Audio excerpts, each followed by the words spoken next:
You're listening to the Pace Radio Network here at paceradio.net. The views expressed by the individuals during this broadcast are their own opinions, and they may not be the same as those of their group or other organizations they may be involved with.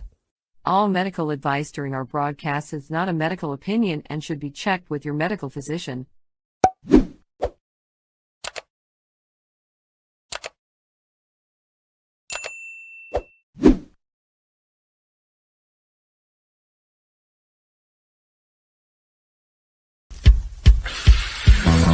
Oh yeah, baby, that's lovely.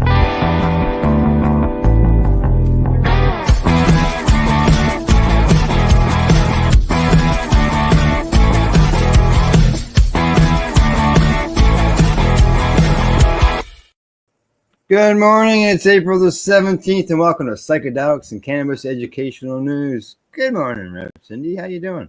I'm doing amazing. And how are you doing this morning, Al? Tired. Other than that, I'm doing good. You know. It's also medication day for me. I have medication that gets mailed to me, and it'll be arriving today. Ah. I gotta stick around. I gotta stick around all day. So Yeah. Then, I have a very exciting errand to do at 5 o'clock my time, 4 o'clock your time, 1 o'clock BC time. Yeah. I'm a little excited. Yeah. I am going to pick up my my Westphalia at 5 p.m. today. West Bay. Oh, your van. All right. Cool. It's been a while, eh? Summer. Yeah. Yes. Yeah. Getting ready. Get your summer plans set out. Yeah. Well, like, I mean, it's June 24th. I hop in a vehicle and off I go across Canada again. And heading out to BC and run some medicine ceremonies out there, and then hop in the vehicle and drive back home. Yeah, and you know, you just never know who you're going to come across on your journey across the country. No, absolutely, and that's my hope. I'm just going to. I know I'm going to be in Ontario for a while. When I head out, there's been a number of people I've been meaning to visit for like the last year and a half, and right. Nothing has worked out. So when I head out it'll be July by the time I really get going.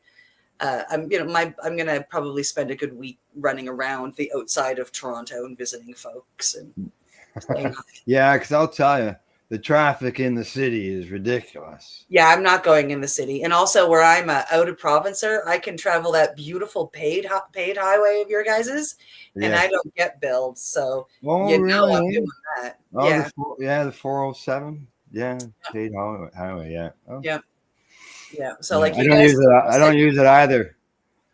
I don't use it either, and I can tell you, over the last few weeks, as I've been driving to Toronto to see Marco of Treating Yourself, a lot of other people don't use it either because it's expensive to drive it. But if you're out of province, you don't get the bill. Like there's like, so yeah, and also I believe they take a picture of the front license plate. And in Nova Scotia, we don't have to have front license plates. So yeah, I'm traveling your paid highway because it's like there's nobody there. I get the whole highway to myself. Oh, I'd been on that. I've been on it, but the last time I was on it was like 4 years ago, and that was during a storm, and there wasn't many people out there. So yeah. All righty, from highways and visits, let's get started with today's news. Here we go. First story is up. Coming to us from StratCan. How has 420 changed since legalization here in Canada? Good question. Very good question. Being that 420 is this coming weekend, Sunday, right? Yeah. So we'll hop right to it. It's also Easter. Well, for April 420 or 420 or 420 or 420, however you want to say it, it's still a popular annual day for cannabis consumers to celebrate the plant and its use. The day isn't the weed version of St. Patrick's Day that some might assume. Although many retail stores and even brands host 420 themed events, and there are still some small events and rallies around the country, this does not necessarily translate into an increase in sales, at least for some retailers in Canada. Yeah. Many consumers aren't even aware it's 420 when they stop into a cannabis store on April 20th, says Daniel Nugan. He's the founder and CEO of Numo Cannabis with 5 stores in Alberta. While the day was once a rallying point for legalization activists, the normality of legalization took away some of the general interest. We don't see as much focus on it anymore, he says. At Numo, we try to make it an exciting time and a celebration of cannabis, but where 420 felt more like an act of rebellion, now it's been legalized, and we show that culture every single day. So I think the importance is still there, but it's not something that's driving sales. Now, that's not to say there are no old school 420 events in Canada. BC cannabis retailer Mood Cannabis is hosting Mood Fest 25 in Naomi and on April 20th with live music, a dab bar, live blowing food, and more. And in Ontario, Cannabis Culture, Niagara Falls, and the Canadian Cannabis Tourism Alliance are joining together to celebrate 420, as is Ontario cannabis retailer Stoked Cannabis, which is also hosting a Niagara Falls 420 Expo. And another group is hosting an event called 420 in the 6th in Toronto. That one is a legacy style event, and it's being organized by the Pixie Collective. Oh, well, interesting. Yeah. I had heard about the Niagara Falls one. Meanwhile, Vancouver's 420 rally, which has taken place since the 1990s, held its last official event in 2019. Although some offshoots have emerged post-COVID, none have had the same level of attendance as the event in its heyday. And I got to say, 2019 brought out 10,000 people to the beach. And I spoke the next year, and, we had about 5,000 people there.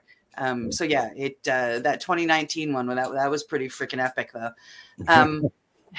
It's not a protest anymore, says Genoa Cavion, who is the founder of Silex and Trichromes, a cannabis retailer out of Kingston, Ontario. We won. I don't think we've completely won. So 420 is over? No, but it's definitely changed a lot since the days before legalization. There are some parties, but we're not at Yonge and Dundas Square with our signs anymore. Yeah, Genoa, she was also the owner of the Kingston 420 at one time, and until she jumped and got the store all set up. Still Cavan, who has worked in the cannabis space since long before legalization, serves as the executive director at Normal Canada. She says she does still see a bit of an increase in sales around mid to late April every year. However, she's not sure if it's because of 420 or because the weather is getting nicer and more people are out and about. It's surprising, but we actually do see a bump around 420 still, no matter what, she explains. I don't know if it's just because it's a coincidence with better weather or because there aren't many 420 events anymore. But in store sales, people are definitely still coming in and looking for special promotions or contests to enter. And we don't see the 420 rallies like we saw in the past. No, I was at one of the last ones I spoke at Cannabis Day down in Vancouver, and then I went up the following 420. And there were some people there, but it wasn't what it used to be. I mean, they even brought in oh my goodness, his name was just in my head and now he's gone, our cannabis singer, Because I Got High. They brought in him a few years ago, and even like the rain kept people away, but it was nowhere near as big as it used to be, right? Yeah, Afro Man. My goodness, his name was escaping me. Brody St. Cyr, the director and purchaser at Flamingo and Cannabis, with 9 locations in Manitoba and 1 in Alberta, says he does see an increase in sales with customers coming specifically asking about 420 products and deals. The biggest challenge he sees is that Manitoba's strict rules against public consumption means any kind of official 420 event is not really possible. We do see a significant spike in 420 sales, but there are some things holding it back in terms of not being able to consume in public in Manitoba, or for the lack of marketing solutions, says St. Cyr. 420 can be a celebratory thing, but since we have so much red tape that restricts us as a retailer, there's not much that we can do. We can throw some sales in our products, but other than that, there's no way we can promote this. I often think of big adult festivals like Oktoberfest in Germany. In Canada, we have an opportunity to make 420 an economic opportunity for people and a massive April tourist attraction, by the way. But we have all these restrictions and regulations that keep us from doing anything like that. Exactly. Carrie Mitchell, the president of Farmer Jane Cannabis Company, with several locations in Manitoba and Saskatchewan, says their stores do see some extra traffic around mid to late April, although not necessarily on April 20th itself.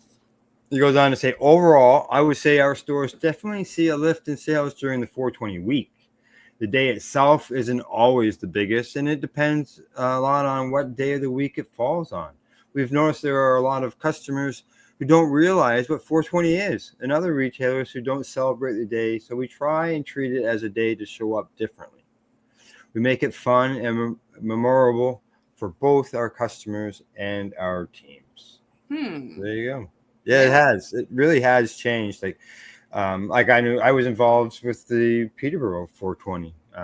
Wayne from Campbellford Lifestyle Shop, he was the organizer of it all, and we go up there, and he had, if it was raining, he had a big tent, and the band would go in there and play, and they'd have a couple of vendors inside there. They take those garage shelters and they put them back to back, right? So they're long. Put the band. Well, a lot of it is people are scared of the repercussions. I mean, years ago, like, in 2019, 2018, 2017, especially, the rules were different, and the gray area was different, and the vendors would come out, and we would have, a few hundred vendors at these rallies, and like whether it was arts and crafts to cannabis to like whatever, and people would be there and they'd celebrate together, and the cops would just make sure there was no fighting going on. And nowadays, like, I mean, in Vancouver especially, I mean, I've watched it happen over the past few years. Come, April 18th, they put up, fences around all the areas where the 420 events used to happen. Right. To keep people out, and they're there arresting people, and it's a completely different landscape. Yeah, when I first started going to Niagara Falls, 420 was the only rally that was going on, and here in our end of Ontario. I never heard of it or anything else anywhere else, and bus loads. As that march gathered steam over the years, busloads of people would come from Toronto and head down to Niagara Falls. We gather at Victoria Park Avenue. There was a parkette there that was at Highway 420. It's an actual highway. And we would walk down Victoria Park Avenue to Clifton Hill in Niagara Falls. We'd walk down the hill. We'd just fill the sidewalk right full of people. And the cops would, block the road where necessary. And we would hold a gathering at the bottom of the hill, whether it was at the falls itself. One year we did there. Another year we were in a park there. I spoke at a couple of them. It was huge. And it just started, it expanded. More and more came out here in Ontario. And now it's... dissipated again. Yeah. Yeah, exactly. So, we'll see what happens this year, and maybe something new will get started. You just never know. Yeah. So, and on a side note, April 20th is also my 40th wedding anniversary. Oh, yes. Yeah, 40 years. So. Wow. All righty. And I didn't know anything about 420 40 years ago, right? And you still picked the right date. I know. I agreed to the date. I didn't pick it. I agreed to it. So, yeah. Okay, time to move on. Here we go. Next story is up. Coming to us from Physicians Weekly, CBD cannabis extracts could reduce autism symptoms in youth. Nice. CBD cannabis extracts appear to provide meaningful benefits for children and adolescents with autism spectrum disorder, according to a review presented at the annual European Congress of Psychiatry held on April the 5th to the 8th in Madrid. Laura Capelletti, Benito Branco from Salo Camela University Center in Brazil, and colleagues conducted a systematic literature review and meta-analysis of randomized placebo-controlled trials to investigate the efficacy and safety of CBD cannabis extracts in alleviating symptoms of ASD in children and adolescents. Based on 3 included studies, 276 participants altogether, the researchers found that interventions included orally administered CBD cannabis extracts with THC present in minimal amounts or in ratios of 9-1 or 20-1 CBD to THC. Dosages of CBD started at 1 milligram per kilogram per day and were titrated up to 10 milligrams per kilogram per day. CBD cannabis extracts were significantly associated with enhanced social responsiveness, reduced disruptive behavior, and alleviated anxiety in 59%. That's amazing. There was also a trend towards improved sleep quality with use of CBD cannabis extracts for adverse effects. There was no significant differences between interventions and placebo.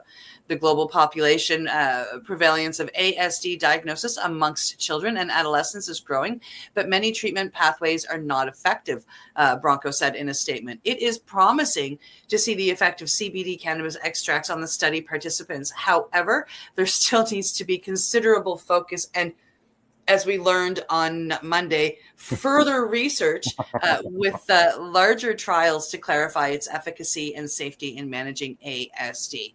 Imagine that, putting cannabinoids back in and balancing out the cannabinoid system in their brain is working. I mean, like, I'm shocked. I'm shocked. Exactly. But yeah, you just never know. And, it's showing a benefit there. And, there's lots of children that are dealing with that. And, if there's a benefit, then why not? Right? Yep. So, okay, here we go. Coming to us from Genetic Engineering and Biotechnology News. This one's interesting, I think. LSD analog that may have potential for treating schizophrenia developed. There we go. Psychedelic drugs such as LSD can increase neuronal growth, which can have the therapeutic effects for conditions such as schizophrenia. However, such medicines can induce hallucinations and may worsen some symptoms. Researchers from the University of California, Davies, says they have now developed a new neuroplasticity promoting drug, JRT, that is close structurally analog of LSD and harnesses the psychedelic's therapeutic power, but which exhibits reduced hallucinogenic potential. Their research, headed by David E. Olson, director of Institute for Psychedelics and Neurotherapeutics and professor of chemistry and biochemistry and molecular medicine at UC Davies, highlights the new drug's potential as a treatment option for conditions such as schizophrenia, for which psychedelics are not prescribed for safety reasons. The investigators' studies include tests in rodent models show that as well as promoting spinogenesis in the cortex, JRT produced therapeutic effects in behavioral assays relevant to depression and cognition. The team suggests the new compound may be useful for treating other neuropsychiatric and neurodegenerative diseases characterized by synapse loss and brain atrophy. Wow. Olson and colleagues reported on their development of JRT in PNAS in a paper titled Molecular Design of Therapeutic LSD Analog with Reduced Hallucinogenic Potential, in which they concluded, our work highlights the potential of rationally designed non-hallucinogenic analogs of psychedelics for treating diseases where the use of psychedelics is contraindicated. Absolutely, because you don't want to take somebody who has, any of these diseases and send them off to outer space. It just probably wouldn't be good for them. Decreased dendritic spine density in the cortex is a key pathological feature of psychiatric diseases, including depression, addiction, and schizophrenia, the authors wrote. But while psychedelics possess what they describe as a remarkable ability to promote cortical neuron growth and increase spine density, their hallucinogenic properties have limited their adoption as medicines and preclude their use in certain patient populations, such as those with schizophrenia or have a family history of psychosis. To design the molecule, JRT, the researchers flipped the position of just two atoms in the LSD's molecular structure. The chemical flip reduced JRT's hallucinogenic potential while maintaining its therapeutic properties, including its ability to spur neuronal growth and repair damaged neuronal connections that are often observed in the brains of those with psychiatric and neurodegenerative diseases. Just rebuilding the brain is what they're doing. Basically, what we did here is a tire rotation, and it said responding author Olson. By just transposing two atoms of LSD, we significantly improved JRT's selectivity profile and reduced its hallucinogenic potential. Olson said that it took his team nearly 5 years to complete the 12-step synthesis process to produce JRT. The molecule was named after Jeremy R. Tuck, a former graduate student in Olson's laboratory, who was the first to synthesize it and is a co-first author on the study, along with Lee Dunlap, another former graduate student in Olson's laboratory. JRT and LSD have the exact same molecular weight and overall shape, but distinct pharmacological properties. JRT is very potent and highly selective for binding to serotonin receptors, specifically the 5-HT2A receptors, the activation of which are key to promoting cortical neuron growth. Following successful synthesis, JRT, the researchers conducted a battery of cellular and mouse assays that demonstrated the drug's neuroplastic effects and improved safety profile relative to LSD. The results show that JRT exhibited powerful neuroplastic effects and improved measures in mice relevant to the negative and cognitive symptoms of schizophrenia without exuberating behaviors and gene expression associated with psychosis.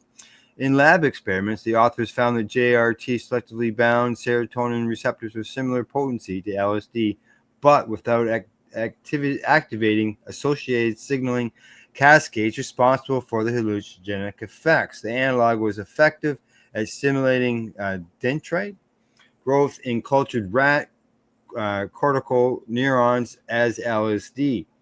Analysis of mouse brain slices revealed that one dose of JRT, my computer just flipped, or my table did, led to a 46% decrease in dendritic spine density in the prefrontal cortex 24 hours later.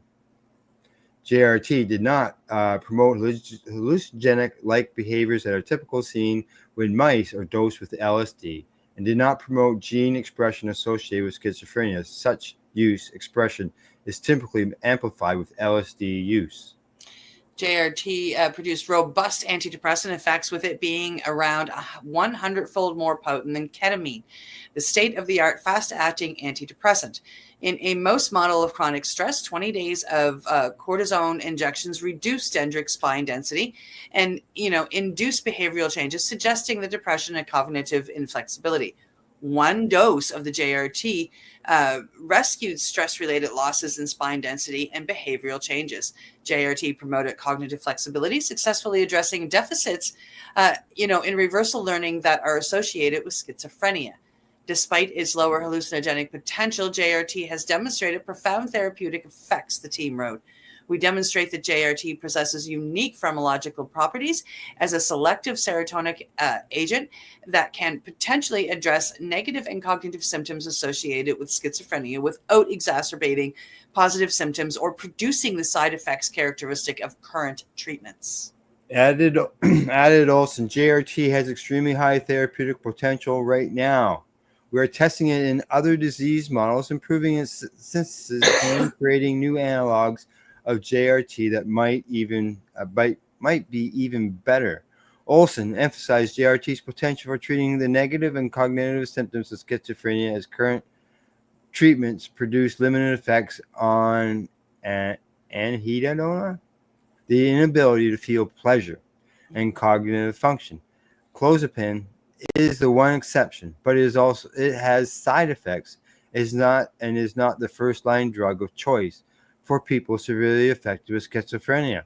Olson and his team currently testing the potential utility of JRT against other neurodegenerative and neuropsychotic diseases. No one really wants to give an hallucinogenic molecule like LSD to a patient with schizophrenia, says Olson, who is the co-founder and chief innovative officer of Dalex Therapeutics, a company that aims to bring neuroplastogens to the market. The development of JRT emphasizes that we can use psychedelics like LSD as starting points to make better medicines.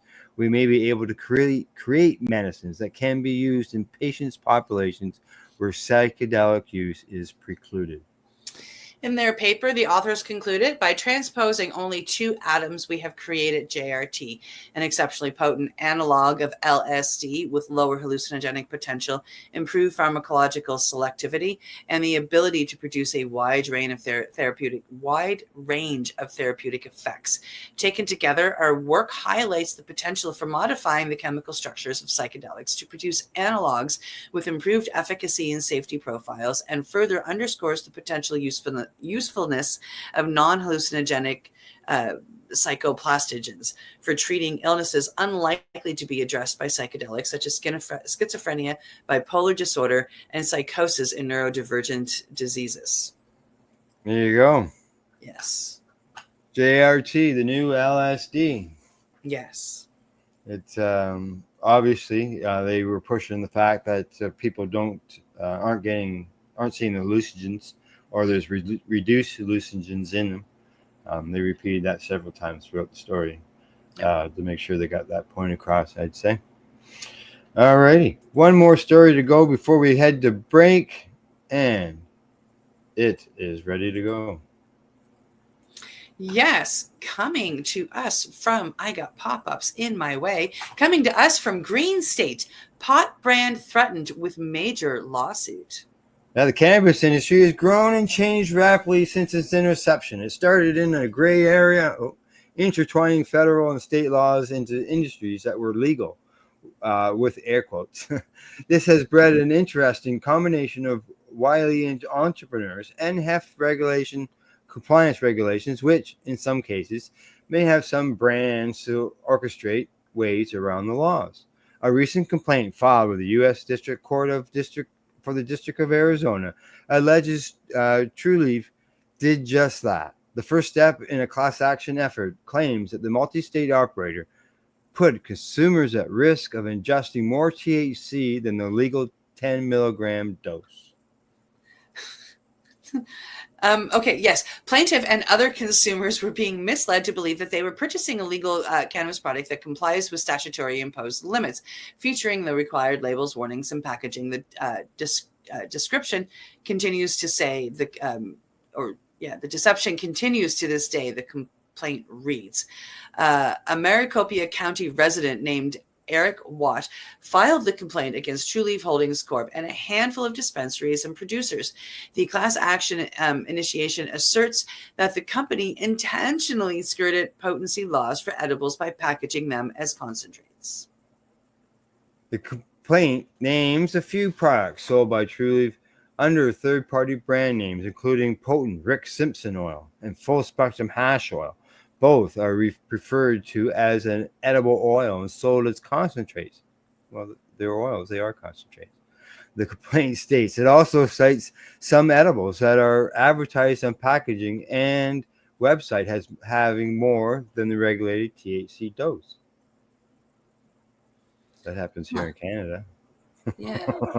In Florida, these state edible packages contain no more than 200 milligrams of THC in total, with 10 milligram servings. The maximum per pack is 100 milligrams in Arizona and 10 milligrams per piece. Baked Bros Brie named the plaintiff has 100 milligram inside each bag in the form of 2 500 milligram gummy candies.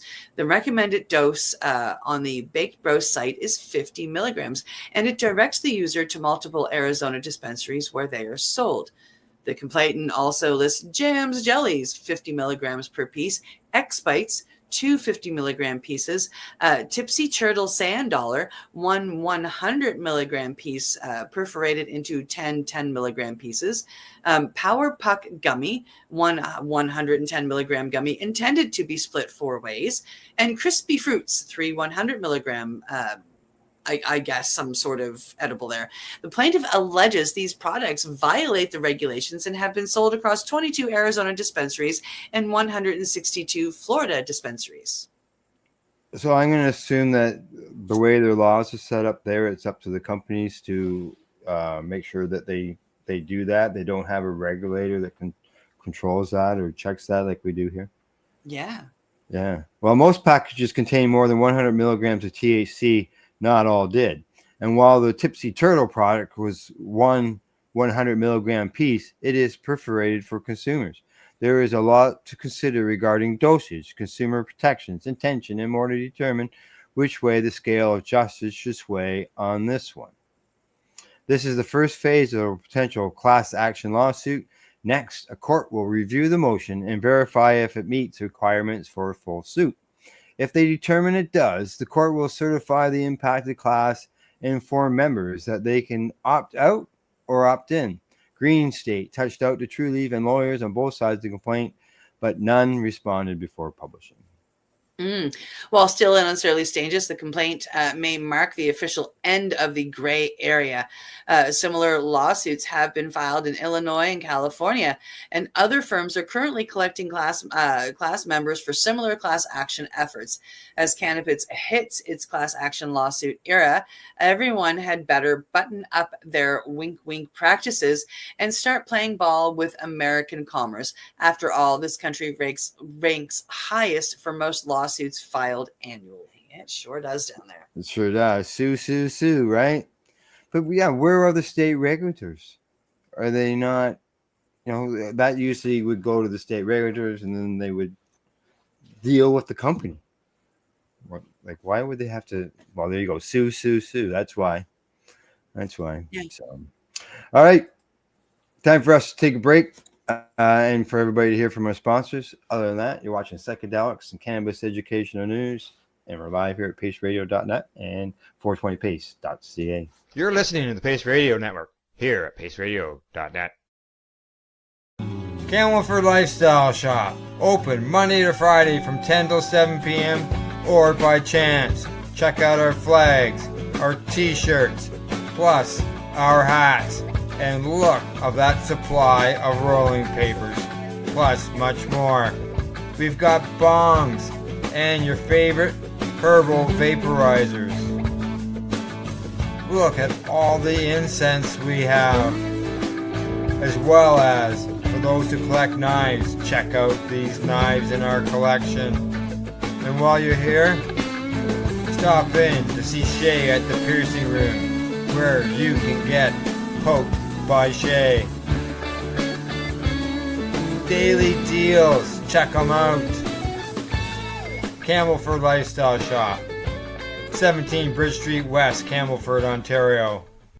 What do you find at paceradio.net? People advocating cannabis education.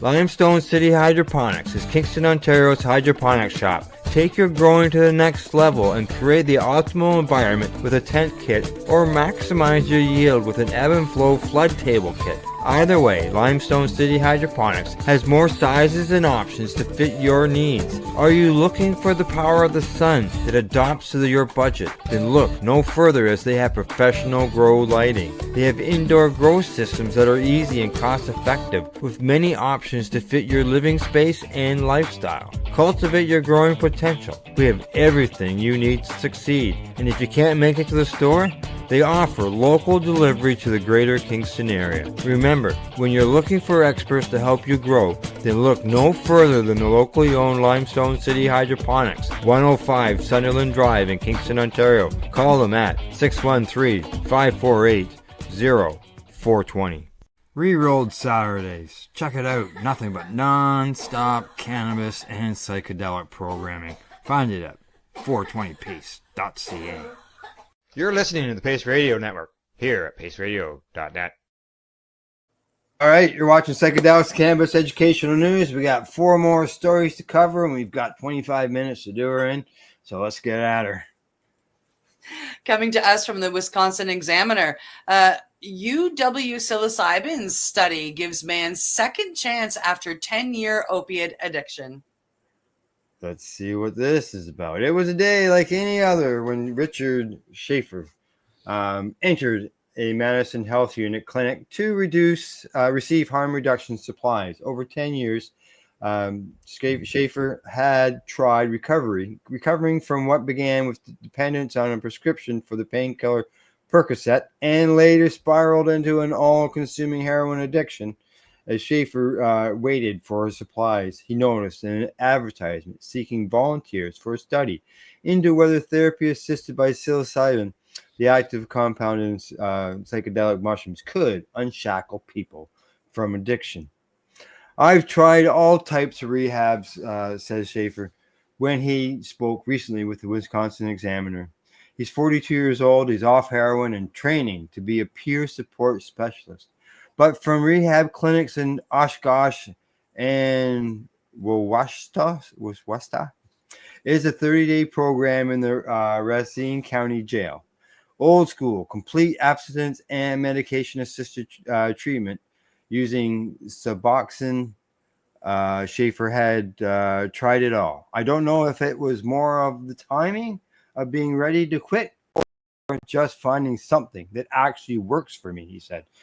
Something different, an alternative route. This study really changed my life, to tell you the truth. Although overdose deaths are down in every state and the District of Columbia for the first time since the fentanyl crisis began, millions of people continue to struggle with opiate use disorder nationwide, globally. With demand for treatment still high, the University of Wisconsin Transdisciplinary Center for Research in Psychoactive Substances is working to finding solutions using psilocybin. The team at UW-Madison is developing groundbreaking new therapies tailor-made for people like Schaefer. Advertisements for the study, which focus on opiate and methamphetamine addiction, can be found in medicine healthcare clinics like the one Schaefer visited, and even on signs on city buses. We already have seen evidence that psilocybin can do some remarkable things to improve the patient's ability to gain and process important insights about their lives and experiences. Paul Houston, who's a professor and founder director of TCRPS, told UN News back in 2023, "We're excited to see what it can do along those same lines for patients struggling with substance abuse, many of whom have overlapping mental health conditions." A bipartisan bill that began circulating last session in the Wisconsin legislature aimed to make psychedelic drug treatment available to veterans suffering from PTSD. Commenting on a psilocybin study at UW-Madison that aims to treat post-traumatic stress injury in combat veterans, UW researcher and professor Dr. Cody Whitter told Wisconsin Examiner that conducting trials with an inclusive cross-section of subjects is important. Although funding cuts by the Trump administration have undermined research efforts across the country, UW's psilocybin study is not at risk, university officials say. A university spokesperson said that the study's funding does not come from the National Institute of Health, and this is insulated from cuts to NIH funding. Interesting. That's good. Research has shown that psilocybin has the potential to rewire the human brain for people with depression. The creation of new neural pathways aided by psilocybin combined with therapy could help treat substance use disorder, which also changes the brain over time to reinforce addictive behavior. Nationwide, millions of people struggling with an opiate use disorder of some kind. Wisconsin alone annually loses thousands of lives to drug overdoses, with a large portion of those deaths linked to variants of the synthetic opiate fentanyl. By 2038, Wisconsin is expected to receive over $780 million in settlement funding from lawsuits against the companies that seeded the overdose crisis by funneling large volumes of addictive medications into communities. That funding could be used to repair the lives of people and the health of their communities. Yeah, it could. Before he started taking Percocet, Schaefer was a college-educated operations manager at a furniture company who grown up in Racine County. A husband, father, and homeowner, he was climbing the ladder in his company when he was prescribed the painkillers. Everything just kind of quickly fell apart, he said. Within about 6 months to a year, I lost all that. During those 6 months, his use of the medication became a recreational habit, then developed into a heroin addiction. Once the needles came into the picture, then it's just no going back, Schaefer said. I ended up going down the drain. I lost my marriage. I lost custody of my kids on an overdose. And then I lost my job, my career I was at for 10 years. And then I lost my house to a foreclosure. The degradation of his life was swift. He recalled being kicked out of 2 sober houses. Eventually, he said, I ended up on the streets. Oh my God. Schaefer was immediately intrigued when he saw the advertisement for the psilocybin study. He was already on a Suboxone regime in December 2023, which he said helped him get on the other side of the wall from his addiction. He entered the study the following month after contacting the research team. Numerous physical health assessments, phone calls, interviews, and meetings followed. Schaefer was connected with 2 really great therapists, Travis Fox, a doctor in psychology, and Nikki Zellner, a licensed clinical social worker. Their compassion and patience formed the bedrock for his recovery. They made a beautiful container then. He had to meet them once a week for a month, in addition to meeting other requirements. Yes, Schaefer said that they really got to know me and really bring out or work on issues that I had suppressed in my life, going back to childhood. He says that it helped me to learn to love myself again. He added it was an alternative approach to therapy that Schaefer hadn't seen in other recovery programs. They accepted me for who I am and helped me to learn that it's okay to be myself, to find the freedom of making a choice. It wasn't all about abstinence, which a lot of the programs are. Somehow, with making it my choice, I've become a new person and really found a new freedom with that, and really blossomed and come a long ways. By April, Schaefer was ready to step into the experience of psilocybin-based therapy. Early in the morning, he caught a cab to the UW nursing school. After one final physical checkup and conversation with the doctors, Schaefer was led to a space which he called the sacred room there. In that comfortable room, surrounded by artwork, and with the couch and spaces for Schaefer and the therapist to sit, Schaefer took the medicine, and his journey began. This is like, listening to like the best bedtime story. They didn't tell me what to call it, said Schaefer, speaking of the psilocybin he took. When you look at it as medicine rather than a drug, then we can have a different view on it. Taking his shoes off as he entered the room, Schaefer lay back on the couch, took a tablet, donned a blindfold, and waited about 20 minutes passed.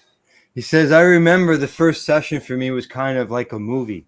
Like different scenes kept coming to me, different waves kept coming to me. And some of it was different scenes from life. Some of it made sense, or some of it I'm still trying to make sense of what they were. But I realized a lot of things in that space first session alone.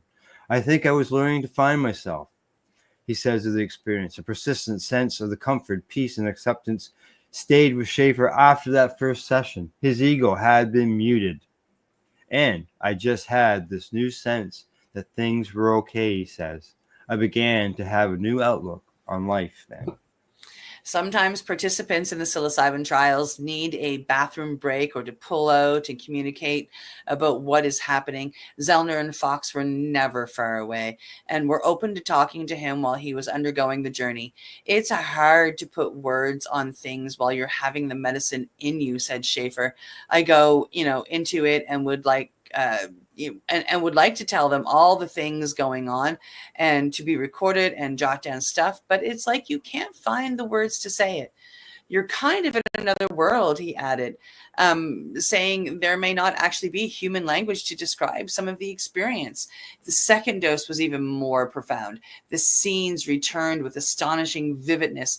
Schaefer recalled going through stages of what felt like collective human sadness, as well as happiness and joy.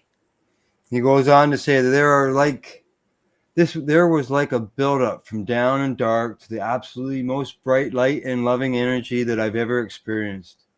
It was like that. It was in that peak moment when I felt that I was in the presence of a higher power, which manifested as a sort of God or energy that was in front of me. He said it felt distinctly separate, intelligent presence throughout his sessions, like things were being taught to me and shown to me. Whatever it was, the presence gave him the most awesome, comforting feeling I've ever felt in my life, Schaefer recalled. The feeling melted away as Schaefer descended from that blissful state. In many ways, the hard work begins after the psychedelic experience ends. With the help of their therapists, study participants must attempt to integrate and process what they've learned during the sessions. The integration was powerful because of the therapist being there to immediately process things coming to your mind, said Schaefer. After each session, Schaefer was walked back to the hospital where he was given some alone time for the night. He never interacted with any other study participants. The next morning, I've got a call coming. I've got to take. I'm so okay. All right. Schaefer met with Fox and Zellner again for a clearer, deeper dive into the prior day's session. Another follow-up came about a week later. And again, man, that has been such a life-changing experience, having a psychedelic medicine with therapists, Schaefer said, emphasizing that without proper integration and therapy after psychedelic experiences, you're lost. Today, Schaefer is clean from heroin and opioids and living a healthier life. Undergoing the psilocybin study at UW-Madison has inspired him to pursue a career as a certified peer support specialist, for which he's currently finishing training. He aims to become an advocate for harm reduction medications and alternative psychedelic therapies for addiction recovery. I would say, go ahead. I would say it's not for everybody, but for some people who've tried different approaches and it hasn't worked and they're serious about changing their life and having an open mind, then this could really be a profound experience to help them go into a new direction, said Schaefer. He hopes that both treatment providers and people struggling with addiction remember that recovery takes patience, compassion, and that it doesn't have to rely on an abstinence-only philosophy. It might take 20 times trying different approaches, he says. Yeah, in Wisconsin, alternative options are not widely available. States like Colorado are already working to expand psychedelic-based treatment centers, as well as to legalize and decriminalize psilocybin. Meanwhile, the Wisconsin legislature remains reluctant to explore bills to even legalize medicinal cannabis. Schaefer hopes that more people struggling with opioid addiction get the chance that he did. I'd say it's already changed my life in so many ways. Oh yeah, obviously it has. That was quite the patient story on that, and it took a bunch of time, but it was well worth. That was a great story. Yeah, I know. I really enjoyed that. Yeah. All right, we're gonna move on to the next one. Okay, coming to us from StratCan, Canadians open to government support of cannabis industry. Most Canadians see the cannabis industry as a positive economic contributor or believe it could play a significant role in bolstering the country's future, according to a new study by Abacus Data. This support spanned across political affiliations, with the highest level of support from the Greens and the NDP, followed by the Liberals, Conservatives, and then the Bloc, Quebecois. A majority of Canadians, at 62%, strongly or somewhat agree that cannabis could be an important contributor to the economy in the future, while only 13% disagreed. The survey, conducted on behalf of Moncton-based cannabis producer Organigram Global, with input from 1,915 Canadian adults from April 3rd to 8th, 2025, dispels the idea that politicians' support for the cannabis industry is a politically risky stance, says the pollster, especially among conservative voters. What that support could look like is unclear, though. When asked about an unnamed hypothetical industry that had contributed $40 billion to Canadians' GDP, created 80,000 new jobs in mid-sized cities over the past 8 years, and had the potential to add billions more to GDP while creating hundreds of thousands of additional jobs over the next 5 years, 74% of respondents said it would be a good idea for the next federal government to support such an industry. Only 2% said it was a bad idea. Wow. However, when told the industry in question was the cannabis industry, those Canadians who supported the idea of federal support dropped to 48%, while those who said it was a bad idea increased 20%. Jeez. Just because of you inserting the word cannabis into that question, and it does that. A majority, it's 57% of respondents, so they believe the Canadian cannabis industry was already an important contributor to the economy, with 14% disagreeing. Support for this idea was strongest in the prairies and Atlantic Canada, followed by Ontario, BC, Quebec, and Alberta. Wow. Openness to the idea that the next federal government should do more to support the cannabis industry was also highest in Atlantic Canada. Yes, 72%, followed by Ontario, BC, Saskatchewan, and Manitoba, about equal, Alberta, and then Quebec. Younger Canadians, 18 to 29, were most likely to support the idea of the next federal government making the cannabis industry easier, followed by those aged 30 to 44 and those aged 45 to 59, and the lowest among the ages of 60 and up. That's, yeah, I would have guessed that. Hey, come on! I'm in that group. I'm one of those. Yeah, you're one of the 57%. So you're cool. These findings, argue the pollsters, contradict the idea that cannabis might be a political risky topic, especially among more conservative or cautious voters, although regional differences are still factor in. Specifics of what type of government assistance would be supported by Canadians was not clear, although the paper presented the results suggest that this would translate into support to remove interprovincial barriers on cannabis sales, reform the excise taxation framework, standardize regulations, and encourage investment in research and development. Wow. Yeah. Whether you're campaigning in downtown Victoria, rural Ontario, or Atlantic Canada, pushing for responsible regulatory reforms or investment incentives for the cannabis sector is unlikely to provoke significant blowback, concludes the Abacus presentation.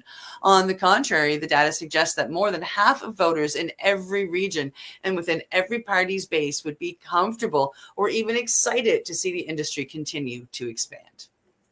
There you go. Good poll. Yeah, good results there. And actually, even though the age group of 60 plus was the lowest one at 57%, I bet you if you went back 10, 15 years and asked that same question, it'd be a lot lower number. Yep, 100%. Yeah. So, okay, here we go. Next story is up. Coming to us from Physicians Weekly, psilocybin-assisted therapy shows promise for fibromyalgia. Yeah, psilocybin-assisted therapy was found to be safe and well tolerated among adults with fibro, with participants generally reporting improvements in overall symptoms and across multiple FM fibro-related domains, according to findings from a small pilot study published online in Frontiers in Pain Research. Fibro is currently understood as the prototypical narcoleptic pain condition, i.e., a disorder of pain regulation via ultra-centralized pain processing, wrote first author Jacob At-Eze. He's a PhD of University of Michigan and study co-authors. The heterogeneous nature of fibro manifests clinically as very phenotypic expressions, which makes many treatment options such as pharmacotherapy and physical interventions only minimally effective. Yeah, don't I know it? PAT, an emerging intervention that combines administration of psilocybin with psychotherapy, has shown promise in recent studies for the treatment of depression, anxiety, end-of-life distress, substance use disorders, and obsessive-compulsive disorders. For this study, the first to date to investigate PAT for fibro, researchers investigated the efficacy and safety of PAT in 5 female adults with fibromyalgia. The trial began with 2 preparatory therapy sessions designed to establish rapport, explore the patient's lived experience with fibro, and provide education on psychedelics, therapy structure, and safety protocols. 2 psilocybin dosing sessions spaced 2 weeks apart, followed by therapists maintaining a supportive, non-intrusive presence, encouraging inward focus, and assisting participants with comfort or safety needs. Toward the end of the dosing sessions, participants were invited to describe their experiences without the therapist's interpretation or guidance. 4 integration sessions followed each dosing session, focused on processing and reinforcing aspects of the participant's experience to promote cognitive and behavioral change. No serious adverse events were reported. Transient increases in blood pressure and heart rate during dosing remained within predefined ranges and resolved by the end of the treatment. 4 participants reported mild, short-lived headaches post-dosing. At 1-month follow-up, participants generally reported improvements in overall symptoms in multiple fibro-related symptom domains. Several individuals experienced clinically meaningful reductions in pain, severity, pain interference, anxiety, and sleep disturbance, along with modest gains in chronic pain acceptance. Despite these promising early findings, the authors caution, given the study limitations, larger, just in case we missed it on Monday, larger controlled studies with more clinical translation design are necessary to understand whether it is safe and effective in the treatment of fibro. Yeah. Studies, more studies. More studies, always more studies. Always more studies, eh? Never ends. Never ends. All right, on to our last story of the day, and I think this needs to spread across the country. Yeah. Coming to us from Global News, a Calgary committee green lights allowing cannabis sales at adult-only events. Yes. A proposal that would allow cannabis sales at adult-only events in Calgary has cleared its first hurdle at City Hall and will now go to City Council for final approval. The proposed bylaw change from City Administration would allow cannabis store operators to apply for a license extension to operate a mobile business unit at minors prohibited events. Under the current rules in Calgary, cannabis can be delivered to these events, but it cannot be sold by retailers on site. What this is really doing is addressing an issue and a challenge that is happening in the cannabis distribution marketplace. And that is coming to us from Courtney Penner, who is a Ward 11 councillor. Yeah, the move comes after a motion from Penner earlier this year aimed at aligning the city with Alberta's gaming, alcohol, and cannabis regulations. Last year, AGLC changed the regulations to allow the sale of cannabis at events where attendees are at least 18 years of age. Cassie Bear, who runs Chincook Cannabis, told Global News the rule change cuts red tape as the current rules create logistical challenges for both retailers and event organizers. It just makes a smoother process for every single stakeholder involved, from the festivals, from security, from the attendee, and of course the retailer, he said. The proposed bylaw changes received a narrow endorsement from the city's executive committee Tuesday. In a 6-4 vote, councillors Jennifer Winans, Andre Shabbat, Sona Sharp, and Dan McLean voted in opposition. I know it's legal, but I think it sends the wrong message, McLean told reporters. In this city, we have bigger things to do, bigger fish to fry. Exactly, so leave us alone. Alberta Health Services sent a letter to city administration outlining concerns and recommendations around the proposed bylaw change, including restricting sales to either alcohol or cannabis at an event. The availability of cannabis sales in conjunction with alcohol sales at events increases the potential for co-use of alcohol and cannabis with increased intoxication and impairment, medical officer of health Dr. Brett Friesen said in a letter. Combining alcohol with cannabis greatly increases the level of impairment and the risk of injury and should be avoided. So stop selling alcohol. It's easy. Yeah. In response to a question about the letter, Penner said the situation comes down to personal choice, and AHS should be bringing these concerns to the AGLC as the main regulator of cannabis rules in Alberta.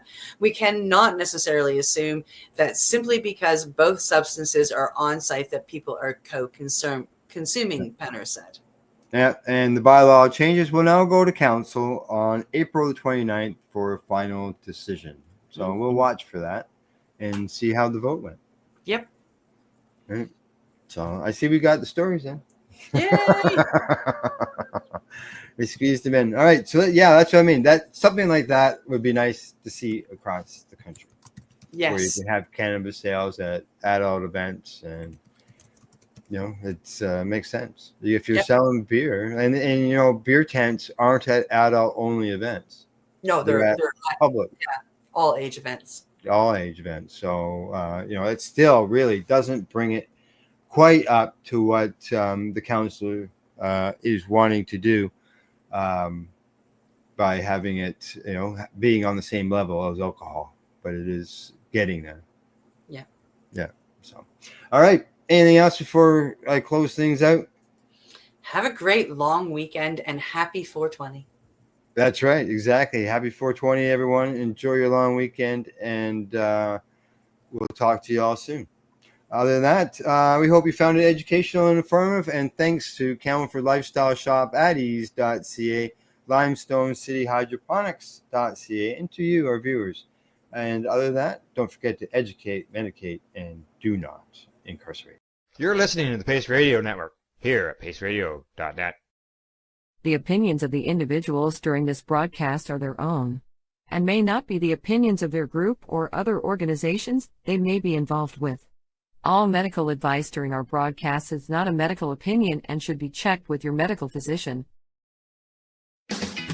Enjoy the buzz of legalization with Campbellford Lifestyle Shop. From lights to plant nutrients, books, consumption accessories, and more, we've got all your basics to grow or consume cannabis. Visit our info center or take a look at our piercing services and body jewelry, now available in-store through Campbellford Lifestyle Shop, 17 Bridge Street West, Campbellford. Limestone City Hydroponics is Kingston, Ontario's hydroponics shop. Take your growing to the next level and create the optimal environment with a tent kit, or maximize your yield with an ebb and flow flood table kit. Either way, Limestone City Hydroponics has more sizes and options to fit your needs. Are you looking for the power of the sun that adapts to your budget? Then look no further, as they have professional grow lighting. They have indoor grow systems that are easy and cost effective, with many options to fit your living space and lifestyle. Cultivate your growing potential. We have everything you need to succeed. And if you can't make it to the store, they offer local delivery to the greater Kingston area. Remember, when you're looking for experts to help you grow, then look no further than the locally owned Limestone City Hydroponics, 105 Sunderland Drive in Kingston, Ontario. Call them at 613-548-0420. We are people advocating cannabis education here at paceradio.net.